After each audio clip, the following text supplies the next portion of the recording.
Green is the new gold. Our 18-hole Nicklaus design, award-winning golf course and clubhouse will leave you green with envy. We don't just say, we do. It's the Stain City way.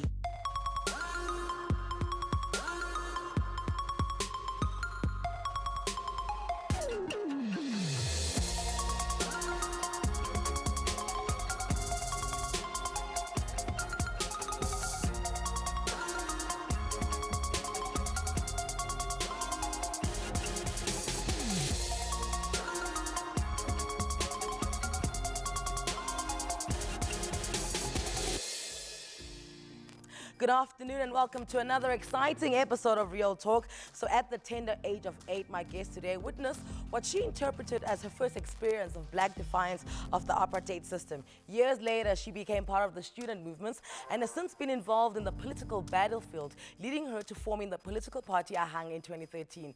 But this is not even half of what she is about.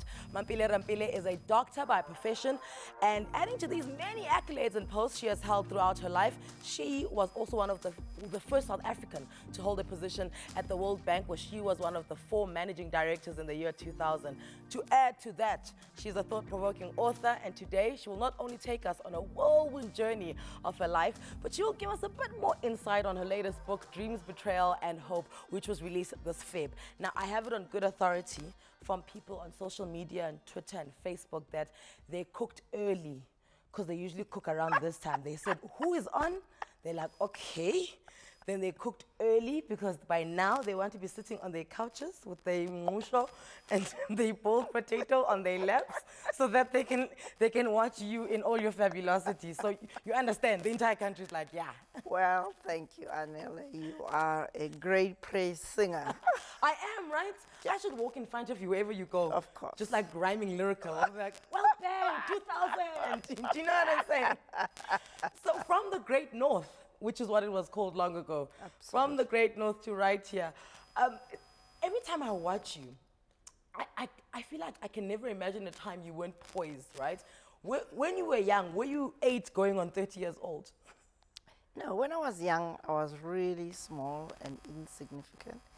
But when I opened my mouth, there was something that came out of there. And the reason was that I was the smallest out of a family of 7. Your place. So I learned not to fight because I could never win fights, but to just be very strategic about staying close to my mom, learning to support her when she's cooking or looking after my younger brothers. And so I always got the prime seat. Clever. Look how that worked out for you in life. Because, I mean, you've been prime seating it since then. You say your dad read himself to graduate levels because he was just a curious man. Would that be where your love for, you know, the written word and speaking and just books as a whole came from? Definitely, because when I grew up in our very modest home, my father had a library.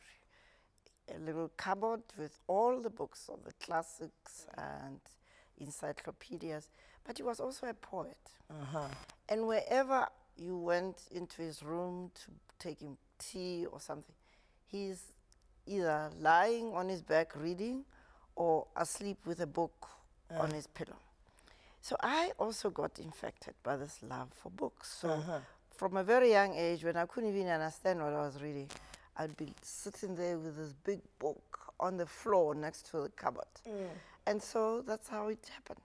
And so the love for writing was formed. And this is why we have her here today. Look, the plane is in the air. She's in the studio. We'll be back after the break.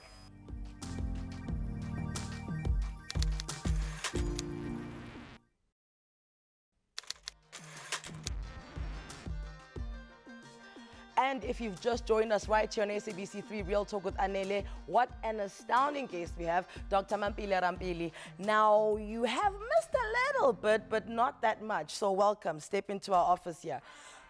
Your dad is the one that you say literally read himself to graduate levels. You say your mom was a perfectionist. I want you to unpack that. Like, what's a perfectionist? Is there like a bell at the table? Must everyone eat dinner, you know, with the plates and everything is set and, you know, the knife is on the right and the fork is on the left? My mom was a very ordinary village woman, a teacher.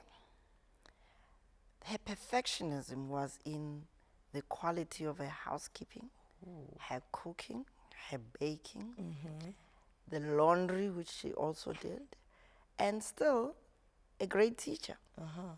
So that's everything of hers was done to perfection.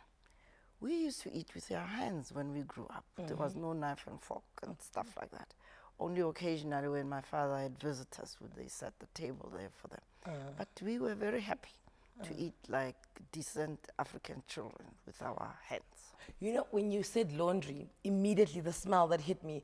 You know, when you walk into a room and the washing has been done and it smells of freshener and they're ironing it, and that smell of ironed clothes and perfection is smelling. Is that what you like? You're talking about when you think about your mother? You know, my mother had a welcome Dover stove. So I'm not talking about electric irons. Welcome to the black iron that you heat up. Absolutely. Welcome. That's it. And as she's ironing, she's cooking soup or stew, she's baking bread in the oven, and that's how she ran the household. And like you say, you reading and you can be found in a corner, laying on your belly, laying on your back, you know, getting lost in a book. What you also said, which stood out for me, and I laughed a little because I could relate to it as well, as being a little girl when I was, not anymore, is when you said that you read so many books and some of them you didn't understand, but you were just reading them anyway. Have you ever gone back to reread some of the books you read as a child as an adult so that you can, you know, make sense of the words that you know, Well, I reread them once I went to boarding school or to secondary school. Now I could understand. And, you know, at secondary school level, they used to have prescribed books for us. By the end of the first quarter, I finished my prescribed books for the year. And so I'm searching for things to do. So when I go home, I would read every book that I could get my hands on. By the time you go to boarding school, had you gotten over your overwhelming fear of the dark? Not yet. But I was getting better. But boy, oh boy, that was a torture. What would happen? Would you tense up? What did you think was going to happen? Well, the idea of imagining something will come at you from the dark. I was afraid of snakes because we're living in a rural area. But I was also afraid of ghosts. Okay? And so everything that had to be done in that dark had to be done with lightning speed. And so I would run out to go and fetch water and run back and inevitably break everything that I'm carrying. And because if you're living in a village, there isn't much electricity, ne? There is no electricity. Dark. By 5 o'clock, you can't see further than your nose. Yes. So when you go wee, do you run out as well? No, we used to have chambers for the wee at night. Yeah. Otherwise, you made sure everything else is done before dark. Because we had an outside toilet in the corner of the yard. Heaven forbid that I would need to go out there at night. But we had lanterns, you know those paraffin lamps? Yeah. That's what we used for when you had to go out for a longer period of time. But I didn't want to get involved with any of that stuff. I stayed inside. You were strategic. Before 5, you're like, I am going to go and do my number 2 now. So that I only need to wee. Yeah. And then I understand there is an wompole Yes. that tried to get rid of this overwhelming fear you had of the dark, and he took you to the center of the village and there was a big tree. I love this story. Tell me about it. The story is, as we were growing up, there was this big tree with a hole. You know how trees get hollowed out sometimes in the middle?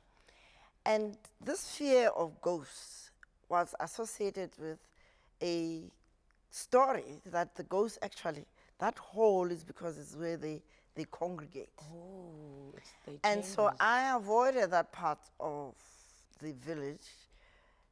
Unfortunately, when we went to evening prayers on Wednesdays, we would have to pass there. And I would make sure I'm on the other side, not on the side of the tree. But people actually claim that Paul would sometimes see these ghosts and go and say, hey, what are you doing here? You're supposed to be sleeping and resting. Don't frighten the children. I someone is taking care of these bad ghosts that are going to scare the hell out of me. So, And then that was your savior at that moment in time. at You'd that feel moment, safe I because of feel that. safe because Ompol is taking care of this other world and making sure that they stay where they are supposed to, which is in the graveyard, which was on the other side of the village. It's strange to me because I feel like today, in today's world, in some way, you step up and you sometimes our own Paul. Well, our ghosts are more symbolic. Yes. Our fear of ourselves in terms of the very ugly past we come from, where we had a color-coded system of if you're black, you're ugly, you are inferior, you are not so important. Yeah. If you're white, you're superior, You are clever. You're you clever. are eligible. You are, all of that. If you're a woman, you are the doormat. If you're a man, you are the You're dominant. king. Absolutely. Yeah. And yet, in the home, you see where the real power lies, with the women. And so, as a young child, I figured out these things, but I couldn't understand, why are adults so illogical, right? But now, we have a national crisis.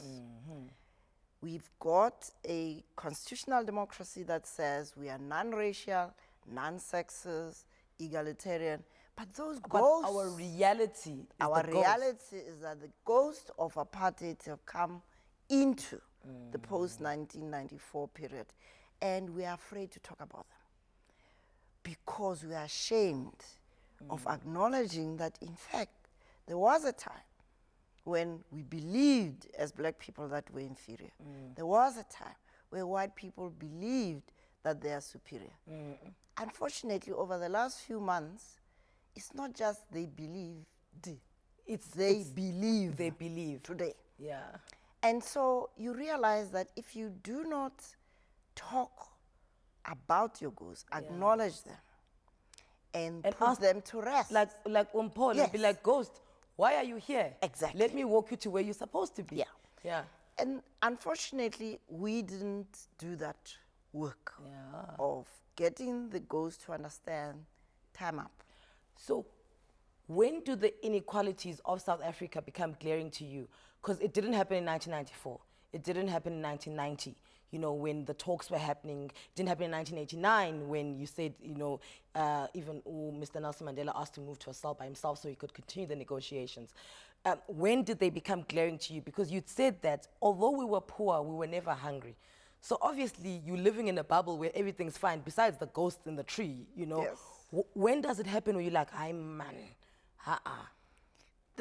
The wake-up call is this white dominee who was supposed to be there as a pastor of the people. Bringing the word of God. Absolutely, but he was basically a farmer and regarded every one of us as part of his free labor and threw his weight around. And I knew he was less intelligent than my father, but he would behave like he is the king of the tribe, village. yeah. And so one realized that something is not right.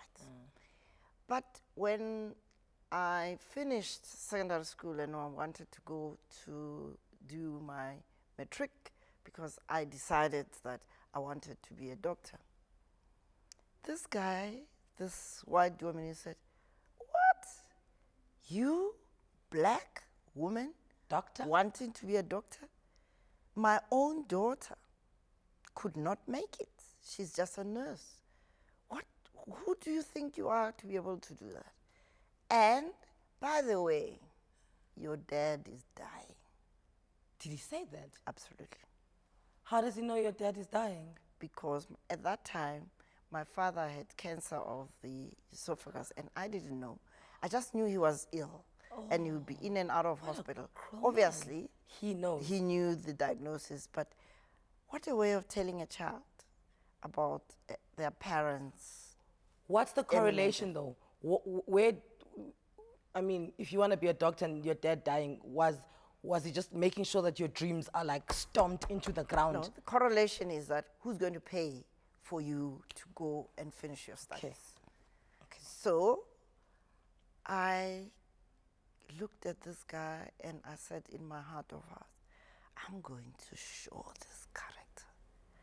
And I cried until I was a few blocks away from home. Then I wiped my tears and I got home. Oh yeah, so I didn't tell my mother because I just knew my mother is sitting with a massive problem. I only told her much later. When you had become a doctor? Yes. You're like, you know, this guy, that other Dominic, that clown, that Popeye. Yeah. Oh, wow. So then where did you study medicine? At the University of Natal. And you know, you said many times that the government then is the one that paid for you to study medicine. Yes. What happened at that time is that you'd get a full cost coverage financial aid package. Yeah. If you finish your studies in record time, Yeah. half of it is converted into a bursary. Oh, wow. And the other half you work through as a public servant. As a doctor, you work in a hospital. As a nurse, you work in the hospital. As a teacher, and so on. So that's how I got my studies Your funding covered.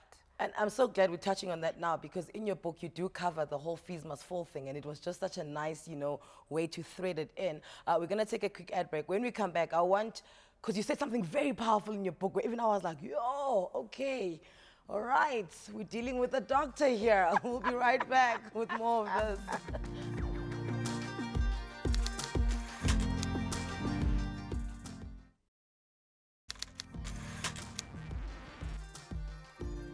Thank you for sharing your afternoon with Real Talk right here on SABC3, where the stage is yours, still with the good doctor. So when we were talking about fees must fall, and here's something where, for me, I supported, you know, the movement and, you know, the activism behind it. And then I read your book and it made me think of it another way.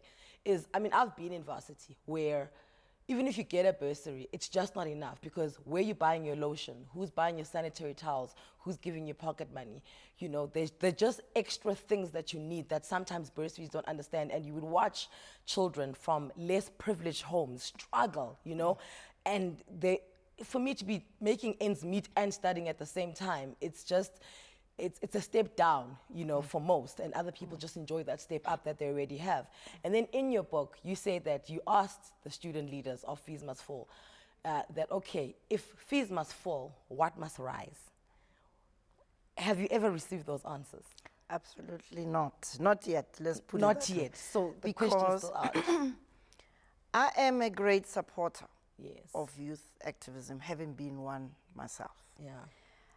And this issue of us as a post-apartheid South Africa being unable to make education high quality and accessible for every child really pains me. And so I take a lot of time trying to understand how these problems are affecting students. The difficulty is not that they are not smart to be able to say what must rise, but Anele, I don't know whether you have seen the quality of the curriculum that young people are getting today, post-1994. History starts with Jan van Riebeeck, please. And then you have, in the poorest places, it even starts in 1994, because the whole narrative is that of the ANC struggle against apartheid and the ANC as the liberator, as if all of us who are sitting here Nothing and existed working in this outside of country were not doing anything.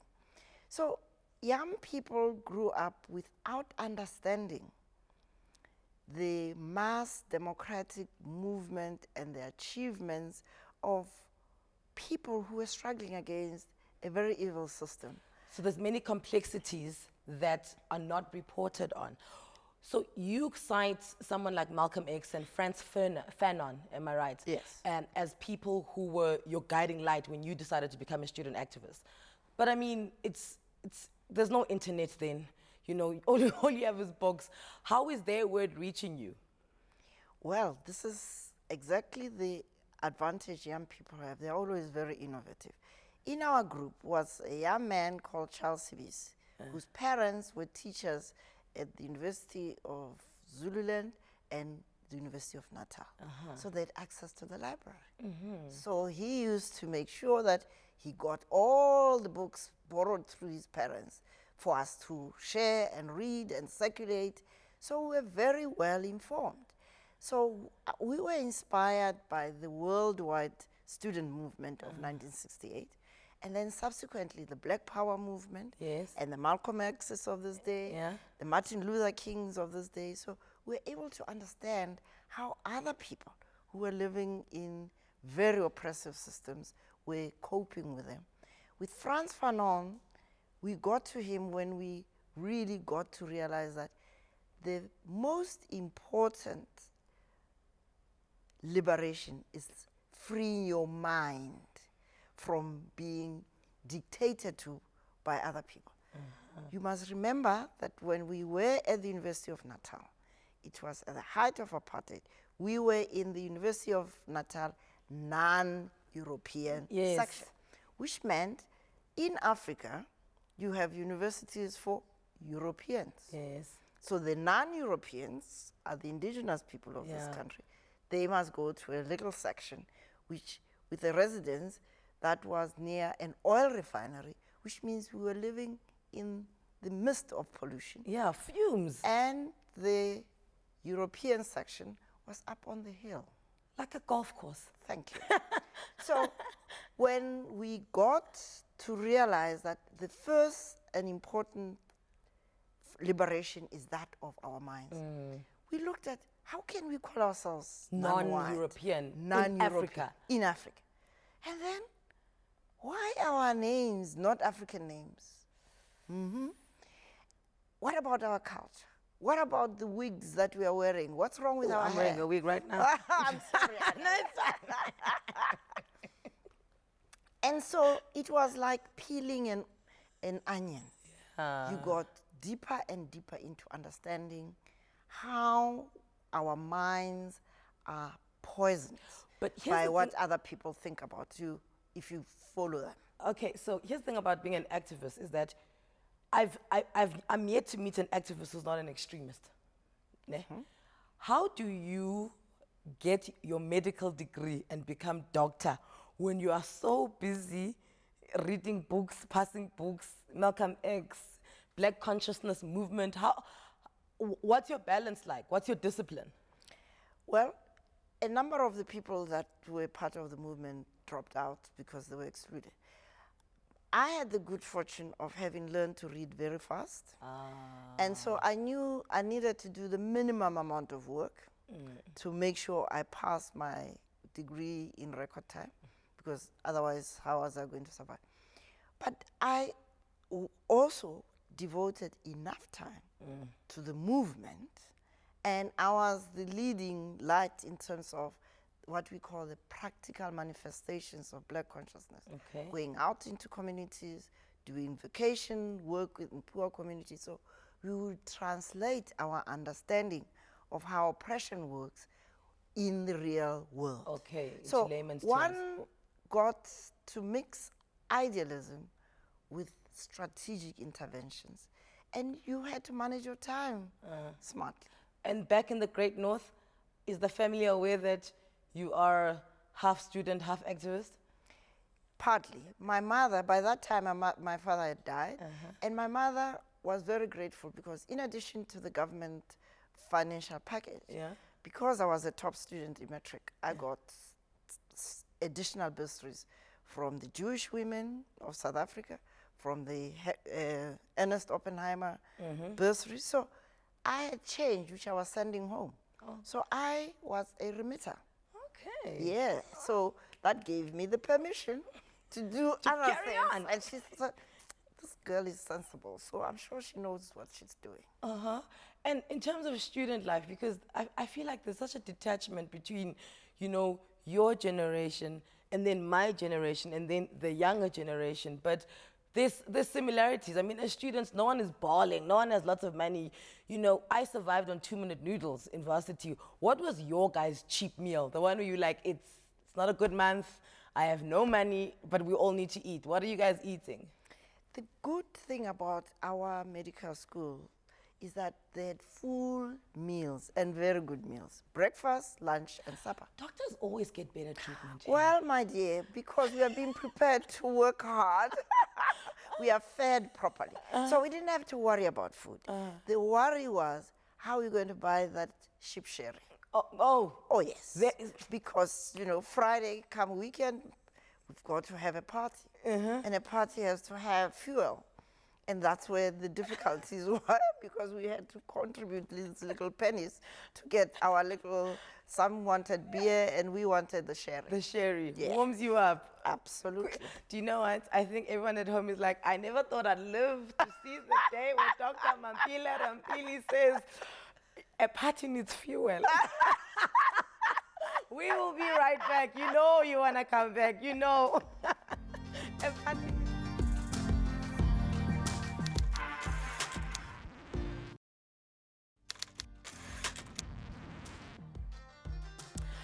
And welcome back to Real Talk. Coming to you live from Stain City. Our guest today is Dr. Mamphela Ramphele.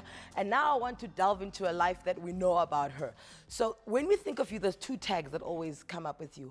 One is, you know, you Google, you know, your name, and then it says, one of the richest women in South Africa. And I'm like, yo, how much money does she have? Like, do you know what I'm saying?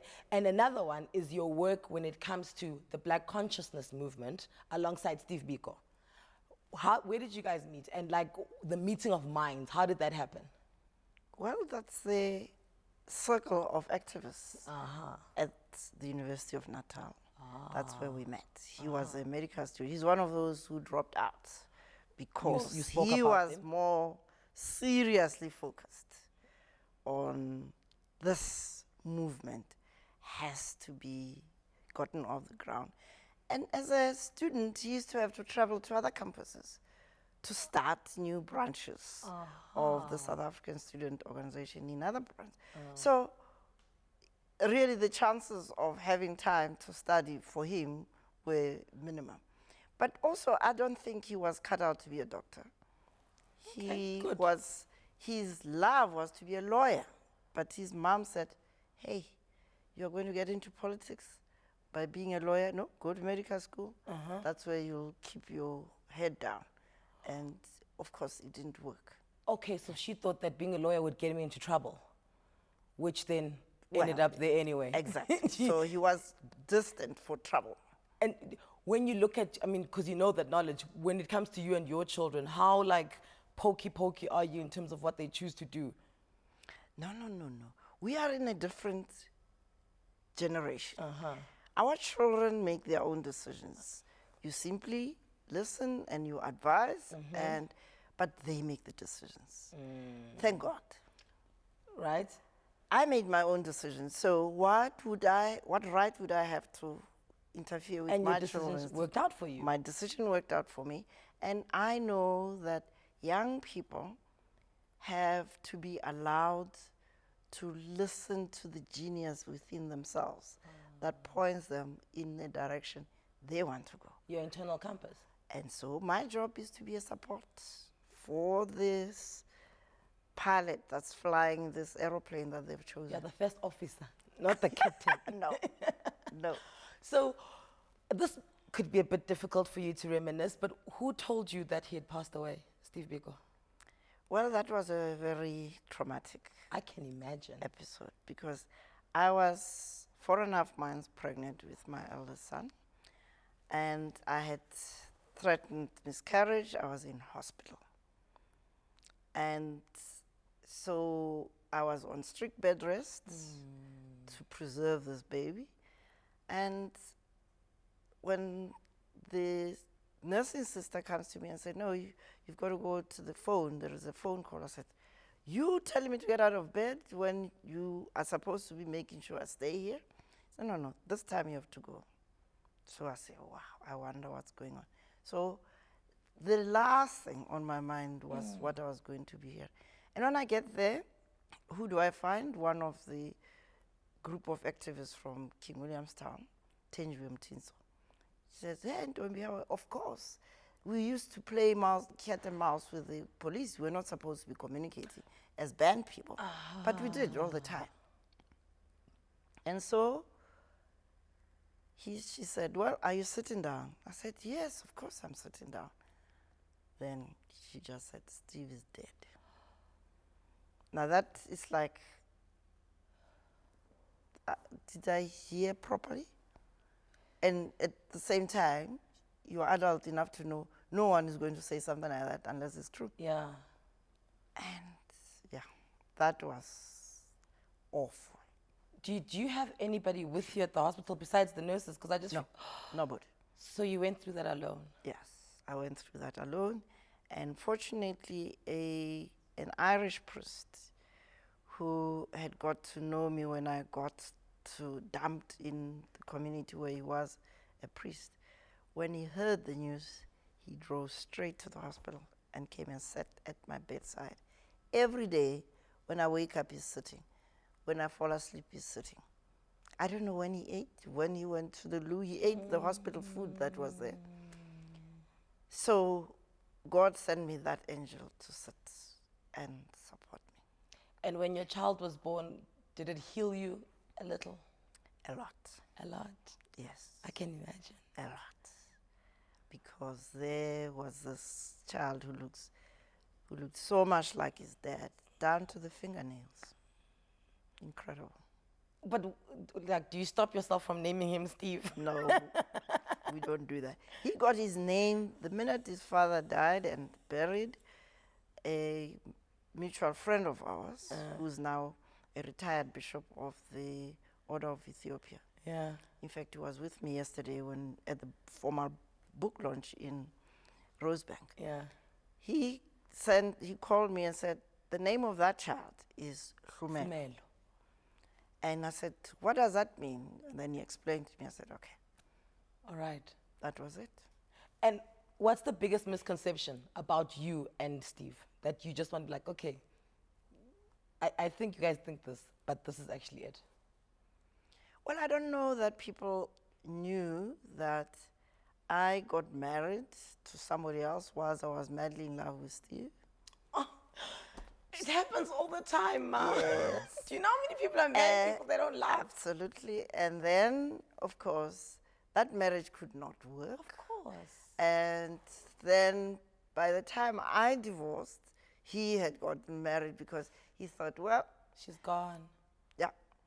So then, of course, we ended up with this crazy situation that got going until the very end.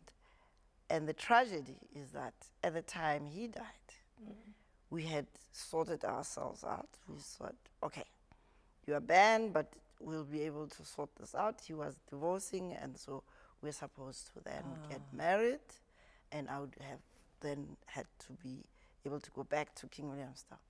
But it didn't happen. Girl, you didn't stand a chance with the charms of a Xhosa man. Every time I think of that story, I'm like, you know this one, she thinks she's a doctor, it's fine.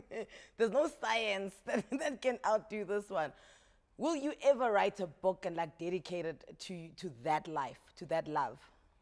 No. No. Because I'm not a writer of that nature. And in any case, that is a sacred relationship.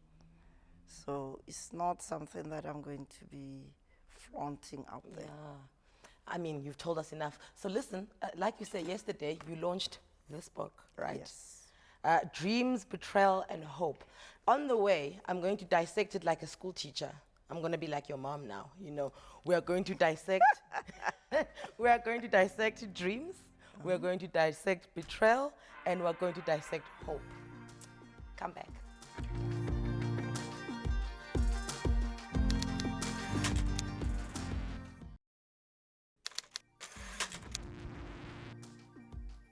And for the last time, welcome back. We're still with Dr Mamphela Ramphele, who has a new book out. She has, I feel like you always have a book out. Are you always writing? As soon as we finish one book, pow, another one comes. I'm just like, just give us 6 months so we can catch up. you know, take a breath and then come back for you? I actually do. I give you 5 years. My books are almost every 5 years. Okay, well, this one is out, and I really suggest you go and get it, and quickly before another one comes out in September. So I know you've got this retreat that you go to in Cape Town. Well, you try go every 6 months. Is that where you write? Is that where you find your space, or where's your writing space?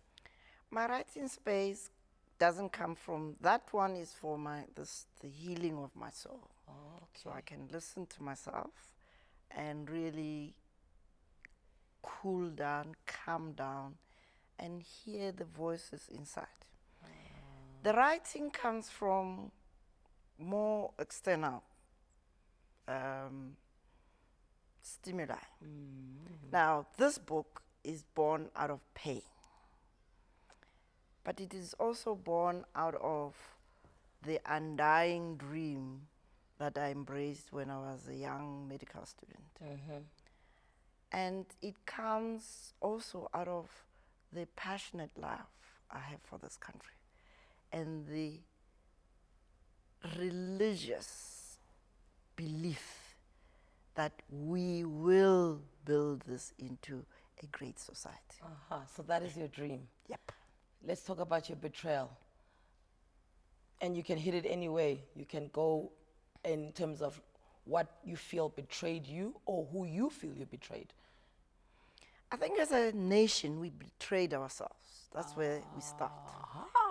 In our constitution, the preamble thereof, we said we are adopting this constitution so as to, we name 4 things, heal the divisions of the past and the wounds, establish values of a democratic, open society with equality for all, attend to the quality of life of every citizen so we can free the human spirit and build a society that will take up its place as a proud democratic state. We actually failed on all 4 counts. So that's the big betrayal which we start with. But then in desperation to try and refocus the nation on this failure of ours to implement our commitments. I betrayed myself because I've always known that I'm not a party political animal. So there's a difference between a politician and an activist? Big one. An activist like me is an idealist. And the rules of the game are integrity, are respect for everybody, listening to the other point of view. Now those are not the rules of the game on the other side. Yeah, it's not. So when I got to really come face to face with the ugliness of that space, I realized that until we change the culture within the society where the citizens do what they're supposed to be doing, which is to be the shareholders, the owners of this democracy, and therefore those values which we said we will establish will also affect and shape the nature of party politics. But for now, it's not the case. So I betrayed myself, and that was very painful. But I also think we as adult South Africans, including those of us who fought for freedom, have betrayed our children. The quality of education that we are providing for young people is a scandal. And you said it in your criminal speech, scandal. the 5 E's, and empowerment, education, entrepreneurship. But you said all of this can actually only survive under education. Absolutely. And where is the education? And those young people who were told by those who were mobilizing them in the 80s, freedom now, education tomorrow. Where is that education tomorrow? So we have also failed to give second chances to young people who were active in the mass democratic movement in the 70s and 80s. So I feel a great sense of responsibility as a freedom fighter who is watching the unfinished business. But how effective can you be as an activist outside the political sphere? Very effective. How? Just think about what has been happening over the last few weeks, right? Have you seen us now, having found our voice in the streets? And have you heard today what happened? Citizen action has stopped the nuclear deal. We can do lots of things as citizens. And that is why my focus between now and the time my maker calls me is to remind us of the need to complement the political settlement of 1994 with an emotional settlement, so we can settle the scars, the wounds of being told we are inferior and other people being told that they are superior. We are failing to build this unity in diversity because we have these divides.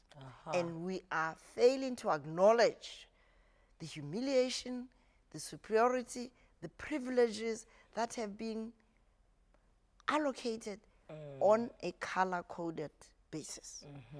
We also need to complement the political and the emotional settlement with a socio-economic settlement. You cannot build a nation where one segment of the nation is super rich and the other segment is poor. And the middle class are always living in fear of slipping into slipping back into poverty. Yeah. And so it is not surprising there is so much violence, so much anger, so much rage, so much abuse of substances, including alcohol. It's one thing to have fuel in a party, but to live in the fuel tank is not exactly what Constantly we mean. 95. Absolutely, absolutely. But people are trying to dull the pain of the wounds of the past, or the shame, or the guilt. So I believe the emotional settlement process that we need to have should start in the homes. You know how much domestic violence we have. Must be in the schools. And our children in the schools should be taught about citizenship. Civic education should be taught in our classrooms. We have life orientation in our curriculum. What better life orientation can you have than civic education? And the values we talk about of democracy, open society, human rights, respect for others, respect for the self, all of that needs to be part of that life orientation. And then we'll have young people qualifying from high school fully ready to become citizens of this country. And then when they go to university and they have an issue, they will not only talk about what falls, they'll also talk about what rises. Okay, and on that note, I think this was the perfect, monologue. There we go. I loved what you just did. I think it's the perfect thing to hear the day before Freedom Day. So thank you so much for gracing us with your presence. And I was practicing your name so much. I'm glad I've been getting it right. Dr. Mamphela Ramphele. Thank you very much, Thank you Anele. so much You for have coming. done a superb job. I'm very proud to see a young woman who's really doing it. I'm glad to sit next to you because you're like the Queen of England for me. I'm almost scared to touch her. I was just like, oh, thank you so much. Thank you so much. An African queen might be better. Ah, there we go, African Queen. Go get the book, Dreams, Betrayal, Hope. Trust me, it'll just make your life a full circle. Please join us again tomorrow when we speak to author and scriptwriter Pamela Power. Don't forget to enter our weekly competition. Yeah, you can win. You stand to win your chance a 5,000 Rand e-gift card. Thank you so much for joining us. Good night.